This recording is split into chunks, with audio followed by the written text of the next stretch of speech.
একদিকে 5 বারের বিশ্ব চ্যাম্পিয়ন ব্রাজিল আর অন্যদিকে মরক্কো, যারা গতবারের বিশ্বকাপে সেমিফাইনাল খেলে আফ্রিকার ফুটবলকে নিয়ে গেছে এক অন্যরকম উচ্চতায়। আজকের ভিডিওতে আমরা দেখব ব্রাজিলের সম্ভাব্য একাদশ কি হতে পারে এবং ব্রাজিল ম্যাচটি কি সহজে জিতে যাবে এবং জিতলেও কোন কোন বাধা পারানোর পর ব্রাজিল ম্যাচটি জিততে পারে। আর ভিডিওর শেষের দিকে থাকবে প্রেডিকশন। ব্রাজিলের গত দুটি ম্যাচ পানামা এবং ইজিপ্টের বিপক্ষে ফরমেশন দেখে বোঝা যায় ব্রাজিল হয় 4-2-4 ফরমেশন অথবা 4-3-3 ফরমেশনে খেলতে পারে, যেখানে গোলবারের নিচে কারোর কোনো মতামত থাকার কথা না, সেখানে প্রতিনিয়তভাবে অ্যালিসন বেকার থাকবে এবং রাইট সাইডে সম্ভবত দানিলো এবং লেফট ব্যাক হিসেবে আলেক্সান্দ্রো এবং সেন্টার ব্যাক জুটি হিসেবে থাকবে গ্যাব্রিয়েল মেগালাস এবং মার্কিনিওস। মিডফিল্ডে থাকবে ব্রুনো গিমারেজ এবং তার সাথে ট্যাঙ্ক ক্যাসেমিরো এবং তার উপরে থাকতে পারে লুকাস পাকেতা এবং রাইট সাইডে রাফিনিয়া এবং লেফট সাইডে ভিনিসিয়াস জুনিয়র এবং নাম্বার 9 পজিশনে ম্যাথিউস কুনিয়া হয়তোবা স্টার্ট করবে। কার্লো আনচেলত্তির হাতে ইগো থিয়াগো এবং এনরিকের মতো প্রপার দুটি নাম্বার 9 থাকার পরও তারাকে হয়তো বেঞ্চে বসে রেখে কুনিয়াকে স্টার্ট করানো হবে, কারণ কুনিয়া একটু নিচে নামে বিল্ড আপ এবং একই সাথে বল ক্যারি করতে পারেন।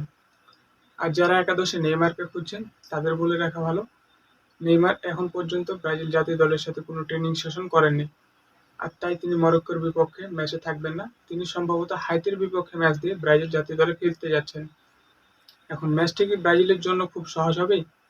সহজ হবে না, এটা আপনারা সকলেই জানেন, কারণ অন্য প্রতিপক্ষ হিসাবে আছে আফ্রিকার বর্তমানে আফ্রিকান কাপ অফ নেশনসের চ্যাম্পিয়ন মরক্কো, যাদের দলে আছে আশরাফ হাকিমের মতো রাইট ব্যাক এবং ব্রাহিম দিয়াজের মতো প্লেয়াররা। মরক্কো সাধারণত লো ব্লকে খেলে এবং অপর পরিপক্ষ যখন প্রেসিং করে তখন তারা কাউন্টার অ্যাটাকে ওঠে। ব্রাজিলের সবচেয়ে শক্তির জায়গা হলো ভিনিসিয়াস জুনিয়র। ভিনিসিয়াস খেলে লেফট উইংয়ে আর আশরাফ হাকিম খেলে রাইট ব্যাক, অর্থাৎ তারা একই সাইডে খেলেন। যেহেতু আশরাফ হাকিমই রয়েছে রাইট ব্যাকে, সেহেতু যদি ভিনিসিয়াসকে আটকে ফেলতে পারে সেক্ষেত্রে ব্রাজিলের জন্য অনেক কষ্ট হয়ে যাবে মরক্কোকে হারানো। আর মরক্কোর অ্যাটাক লাইনে রয়েছে ব্রাহিম দিয়াজের মতন প্লেয়ার, যে অল্প সুযোগ পেলে সেটিকে গোলে কনভার্ট করতে পারে।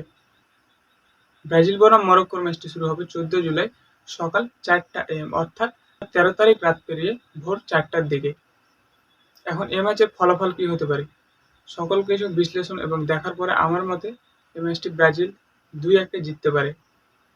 এটি সম্পূর্ণ আমার ব্যক্তিগত মতামত। আপনার মতামত জানাতে পারেন কমেন্ট বক্সে। ধন্যবাদ।